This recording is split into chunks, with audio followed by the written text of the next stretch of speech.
gonna stay to find a clue, a reason for dancing, to come and cry. You're gonna play, forget the blues, and mirror a brand new smile. I can't pretend that I am right. I can't pretend that but you're here with me tonight.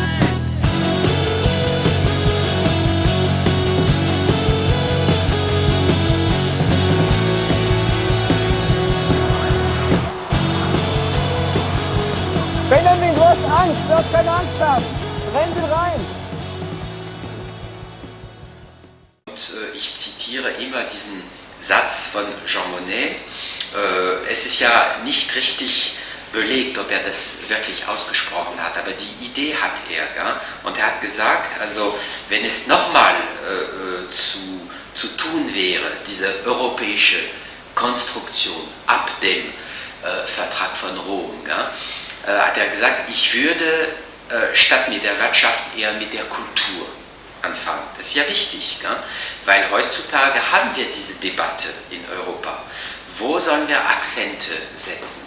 Eher auf Wirtschaft, ist natürlich wichtig, gerade in dem Kontext der heutigen Krise, aber die europäische Spezifizität besteht darin, dass auf einem sehr kleinen Territorium nicht nur 27 oder 40 Länder, verschiedene Länder nebeneinander leben, sondern viele Religionen, unheimlich viele Sprachen, viele Kulturen. Wo ist denn die Zusammenarbeit am stärksten? Die Zusammenarbeit zwischen Deutschland und Frankreich jetzt? Deutschland und Frankreich. Comme dans toute l'Europe, je dirais que c'est sur un point de vue économique.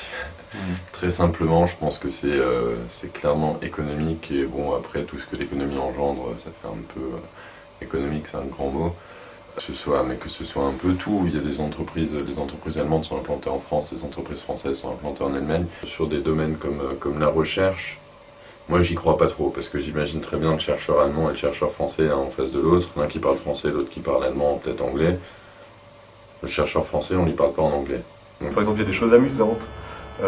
Sur la rue Unter den Linden, il y a une rue qui croise, sur laquelle se trouve l'ambassade d'Angleterre, du Royaume-Uni. Oui, du Royaume-Uni en entier. Et cette rue est barrée. Donc, aucune voiture ne peut circuler sur cette rue, c'est impossible. Sauf les ambassadeurs qui font baisser les barrières. Mais sinon, non, c'est pas possible. Mais les gens continuent à s'arrêter au feu rouge, les piétons. C'est-à-dire, ils attendent, le feu est rouge, ils attendent. Il n'y a aucune voiture qui peut passer, mais ils attendent que ça devienne vert. Voilà, ça c'est très allemand. Ça me fait rire, mais... On peut parler de 3 exemples. Et pas forcément les plus glorieux, les plus beaux, mais on a l'Empire de Charlemagne. Donc, Empire commun, capitale Aix-la-Chapelle. On a Napoléon et tout ce qui est le Ruhrgebiet, qui fait partie des départements français. Enfin, Bonn, Düsseldorf, c'était dans des départements français. Ça, c'est intéressant de voir. Projet européen de Napoléon, qui incluait l'Allemagne. Et on a après le Troisième Reich. C'est aussi un projet européen. C'est aussi un vécu commun entre la France et l'Allemagne. Depuis la Seconde Guerre mondiale, on a une construction pacifique, solide, parce qu'aucun des 2 pays n'a envie forcément d'en sortir. Et à mon avis, elle est partie, elle, pour durer le plus longtemps.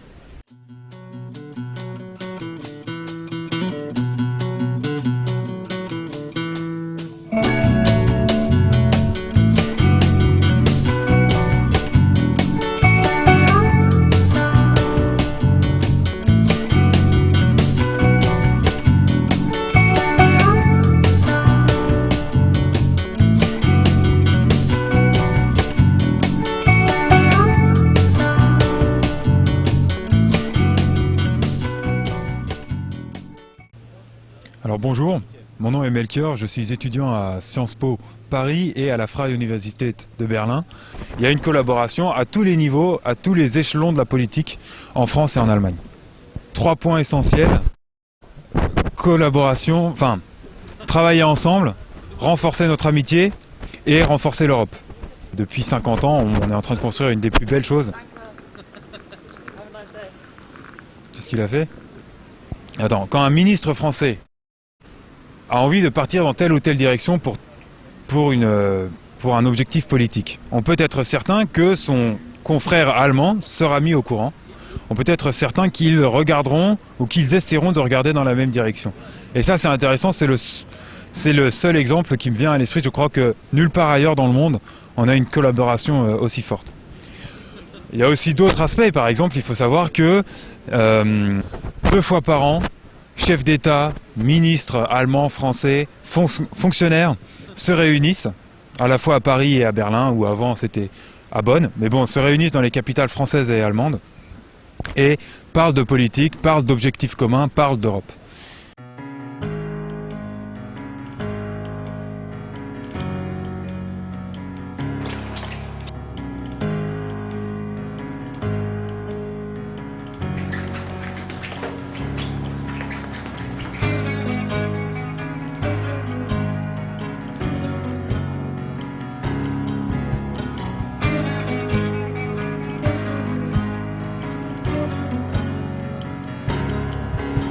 And that's not your problem, it's what's inside.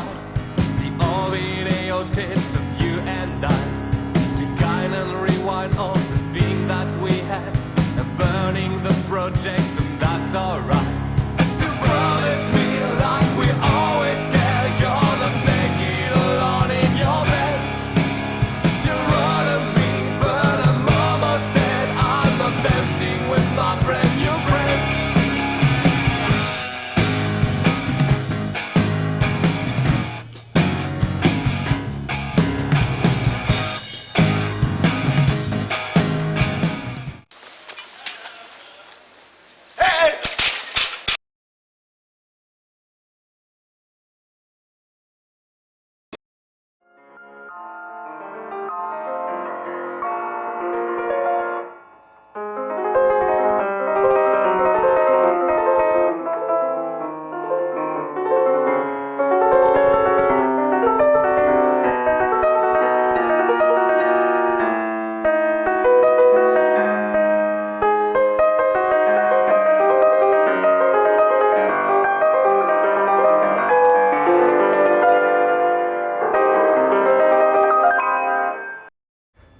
Je m'appelle Mathieu Stepek, j'ai 22 ans, je suis français et j'étudie à la UDK de Berlin, ici.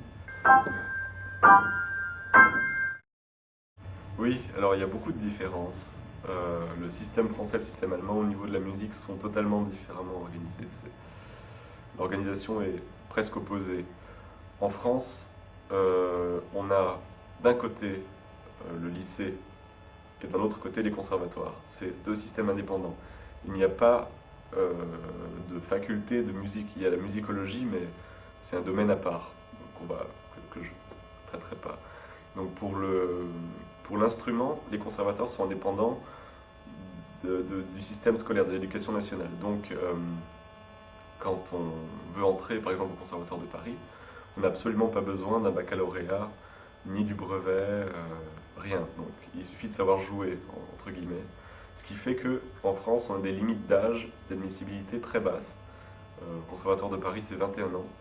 Après 21 ans, on ne peut plus. En Allemagne, il y a cette idée que les Musikhochschulen sont des universités, et donc qu'il faut un baccalauréat, ce qui fait qu'ils ont rarement des candidats de moins de 20 ans, très rarement, ou alors ils ont des Jungstudenten, mais qui ont un statut très spécial, ils n'entrent pas dans un cursus planifié, ça n'aboutit pas à un diplôme, ça aboutit en fait finalement à l'inscription en tant qu'étudiant.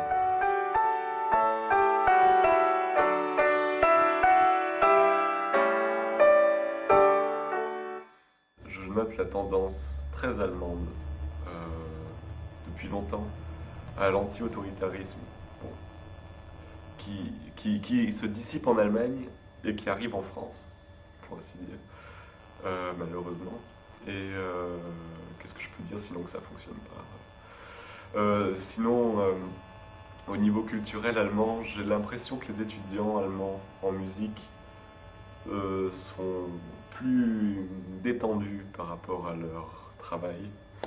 Peut-être trop, ça on peut en juger, parce que par exemple en Künstlerische Ausbildung où la concurrence est très rude, il n'y a plus ou moins aucun Allemand. Il y a quasiment que des étrangers qui arrivent à passer l'examen.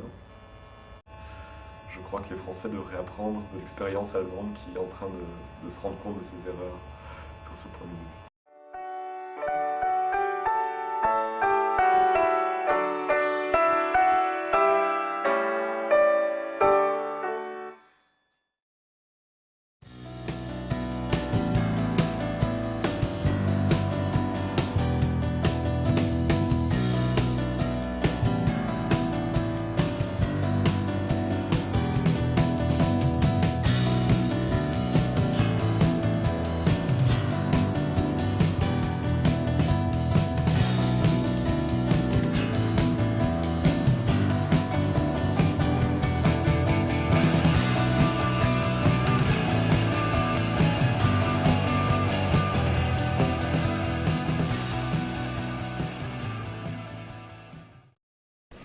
À Berlin, j'ai la chance de comprendre un peu plus la mentalité, la manière de travailler des Allemands. Et ça, c'est une grande richesse, c'est extrêmement important. On oublie bien souvent que quand on dit quelque chose dans sa langue, l'autre ne le comprend pas forcément de la même manière, même s'il parle parfaitement notre langue. Il y a tout un bagage culturel qu'il faut apprendre à maîtriser, et je pense que c'est une des forces que ce double cursus entre France et Allemagne a. C'est une des grandes forces de ce double cursus, que de proposer de vraiment vivre à l'étranger, de vivre au milieu des Allemands, pour mieux comprendre les Allemands. Et je suis certain que la prochaine fois, si je rencontre un Allemand, même à l'autre bout du monde, que lui aussi a peut-être étudié en France, on pourra se comprendre, on pourra regarder dans la même direction. Das Hauptziel der Deutsch-Französischen Hochschule ist, diese Studiengänge zwischen Frankreich und Deutschland zu finanzieren, zu kontrollieren, auch unter der Perspektive der Qualitätssicherung, damit französische und deutsche Studenten in allen Fächern ein Doppeldiplom, entweder auf Bachelor-Ebene oder auf Master-Ebene, also wir machen einen Bologna-Prozess, damit dann diese Studenten ein Doppeldiplom bekommen, völlig anerkannt von den beiden akademischen Systemen und auch von den beiden Arbeitsmärkten. Also das ist, in ihrer Art ist es ein Unikum. Ja? Also man erkennt da die Motorrolle oder die innovative Funktion des Deutsch-Französischen in vielen Bereichen. Also nicht nur im universitären Bereich, wie jetzt mit uns in der DFA, sondern wir sehen, dass das Deutsch-Französische immer noch in der Lage ist, was Neues zu produzieren. Man denkt auch an Arte, man denkt auch an das deutsch-französische Geschichtsbuch. Zum ersten Mal zwei Länder, die nicht die gleiche Geschichte, sondern das gleiche Geschichtsbuch in den Schulen benutzt und so weiter und so fort. Also Deutsch-Französisch bleibt aktuell, innovativ. Man braucht solche Orte, um eine passende Lösung zu finden. Und wenn man diese Lösung zwischen Frankreich und Deutschland gefunden hat, wie wir das gemacht haben, dann kann man im Europakontext mit den anderen Ländern sagen, wir haben zu zweit eine Lösung für zwei verschiedene Systeme gefunden, dann ist es kein Problem mehr, das für 27 zu finden. Das ist immer schwierig, also sobald zwei verschiedene Personen zusammen was machen oder zwei Gruppen oder zwei Institutionen oder auch zwei Menschen, man denkt auch an ein Paar, Mann und Frau, die ja ein ganzes Leben zusammen oder ein Stück des Lebens zusammenleben müssen, das ist ja nie leicht. Und das ist gerade das Schöne bei einer solchen Herausforderung. Das wäre ja zu schade, wenn man in Europa, wenn wir alle gleich würden. Das wäre ja eintönig. Also es ist viel mehr prickelnd und interessant, wenn man unterschiedlich ist.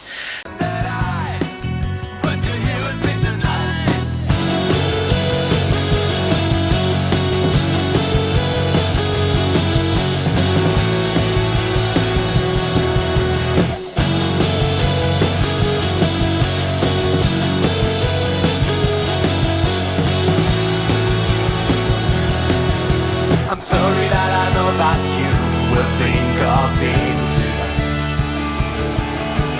sorry that I know that he behaves like a foolish guy.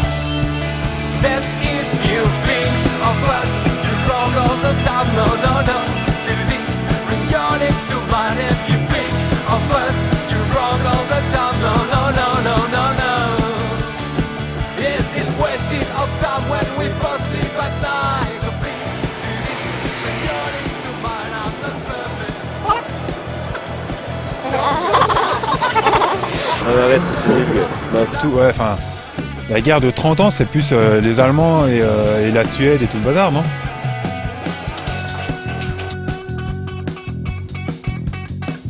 Comme histoire, c'est un peu vague, ouais.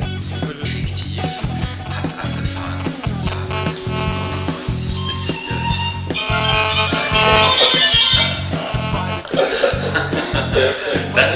Das ist, was man live nennt. Genau. Cool. Ja. Merci bien pour ton interview. Y a pas de problème, chef. Okay, stopp, stopp. Das am Anfang war gut. Yannick macht das nochmal mit dem Busch, da hinter dem Busch verstecken und doch mal auf Anfang. Okay, Yannick, jetzt gehst du zum Busch. Und jetzt winkst du. I'm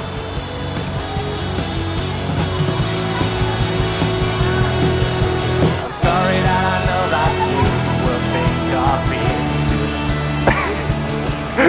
I'm sorry that I know that he behaves like a foolish guy.